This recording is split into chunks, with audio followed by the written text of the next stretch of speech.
Hello and greetings. This is Frank Lawrence, and today I'm going to talk a little bit about the Green Party. And one of the values that the Green Party has is social justice and opportunity. So our talk will be focused on that subject today. We have 10 key values, should be displayed up there. And so we're going to be talking about the second one today, social justice and equal opportunity. As you see, we have 10, making us a lot like the 10 Commandments. And so generally any kind of a topic you can imagine can be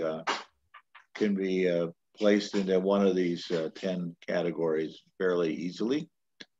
But we want to define to begin with social justice and equal opportunity. What do we mean? And as a matter of right, all persons that must have the opportunity to benefit equally from resources afforded us by society and the environment.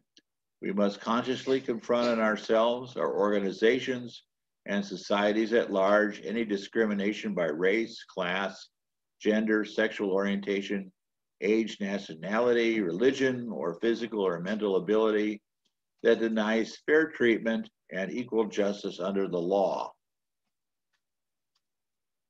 So the Green Party, as our role of being a loyal opposition party in some respects, is that we need to be a woke group of people.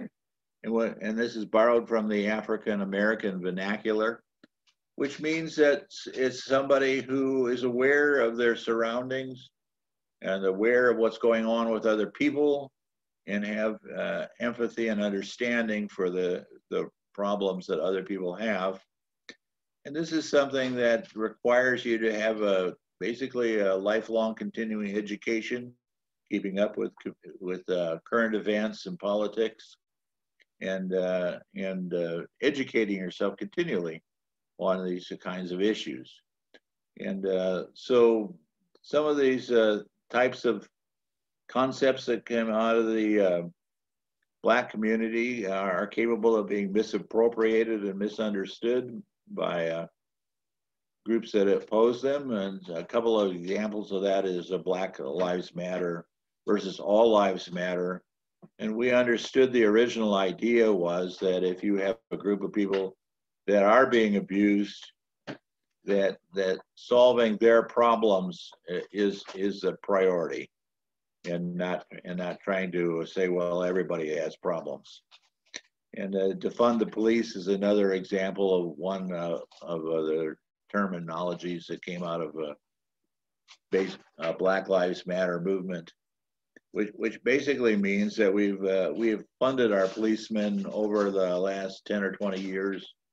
They've become very militarized and highly equipped, and they have had budget increases in some cases of 184%. So they have basically consumed all of the cash in local and state organizations, and there's really nothing left for other kinds of social needs that have a tremendous impact on the roles that the problems that people are facing. So if you've been around a while and you've been kind of watching this issue of topics of social justice, what it appears to you is probably a swarm of blood-sucking insects circling over your head. There are probably thousands of them. And so what typically happens is that people are constantly polling us and saying, well, give us your top 3 or 5 justice topics that you are most concerned about, because we can't even begin to make any sense of this swarm of problems that actually we are constantly confronted with. And so we would want to set up a list of established priorities. And this is an example of one of the lists that I saw recently. But voting rights, climate justice, healthcare, and so forth, depending on who you are and what your background is and what location you are, your list is going to be different than mine. And it will change fairly aggressively over a period of time. So we have some basic factors that we use to rank the issues that we're talking about dealing with. And one of it is how many people are involved out of our total population of about 330 million people, how many are actually being affected by this issue. And the frequency of occurrence, is this something that happens 10 times a year or 10 times a minute? Mortality rate, the injury rates, and the amount of damage being done to property and so forth. And another cost is the opportunity cost. And I refer to it as the cost of being dumb. And a good example of this is our healthcare system, where Americans typically pay at least twice as much as any other in any other civilized country, and we get a much lower value for our money, or our outcomes are poor. Okay. And the other thing is that it's very difficult to deal with social problems without understanding what location we're talking about. In our country, we have at least 13 major subcultures in the United States, and so communication and proposing problems and solutions in each of those areas, each of those regions, can be vastly different. So one of the things that we deal with all the time is the complexity of humans themselves, is that we are a single species, but we managed to construct this kind of an artificial construction of race, and genders is more complicated probably than we originally just thought about. Age, sexual orientation, and so forth. These are all factors that have to be considered whenever you're dealing with solutions to social justice issues. And so we have a large country, a very populous country, with a lot of complexity in our society, and we also have a rapidly changing society. So changes in technology, changes in culture, changes in our language itself, the changes in our occupation. I believe the average American is still having about 7 jobs in their work career period. So increased mobility of our population. We're an unusual country in that our population is constantly on the move, and so unlike some of the other countries that we'll be comparing ourselves with in a little bit, our country, you know, we have a population that moves around a lot. So issues such as voter fraud, you know, is the fact that there are many people with my name scattered across the country that are constantly moving. It makes it a complex environment. Changes in our environment and changes in our legal system. Social treating the problems, then you can approach these problems by focusing on the antisocial behaviors. But part of our challenge in the Green Party is that we need to be a society that's capable of accepting different kinds of behaviors. And so we can't really discriminate against people because we don't like the way they dress or the way they have their hair. Poverty, drug abuse, prostitution, racial discrimination, all of these are very, very important problems that we have to deal with. But we also have a society that probably needs to consider living a simpler, more purposeful life, and not worry about spending large amounts of money on things that really don't bring us any value or happiness. We need to consider decriminalizing drugs and other social situations, and treat the things as medical problems with drug addiction. Decriminalizing, mitigating the damages, and offering alternatives is probably a more fruitful way of dealing with things than say, well, I don't like something, I'm going to make it against the law and that'll make it go away, which hasn't been historically proven for the most part in any society. Addiction therapy, living wages, and stronger social support net is something that our country desperately needs. And we have to promote that. And reform and improve our ethical behaviors is something that the Green Party really needs to be strong about. So the basic flaw in our logic in our country's economy, and to a great extent our structure, is that we've got this Homo economicus, who's a selfish, competitive, rational agent who is constantly seeking to maximize their own wealth and personal well-being. And the truth is that our species has survived through caring and sharing, and really not competing in markets as the economists claim. And we remember in history, the exceptions to normal behavior is kind of the rape, pillage, and plunder history that gets a lot of attention. And we tend to forget that human beings are really a very social animal, and they prefer to trade and help each other. It's a different kind of a model. So what we currently have as an economic model is neoliberalism. And if we're against anything as a party, we're against neoliberalism. And we can view the history of this, the recent history of this, is that great prosperity ended about 1998 or so. You can see there's a period there where labor and business tracked each other. Business's productivity was profitability was increasing, and the workers were sharing in it. And then they split off, and much less sharing going on in terms of wages and compensation.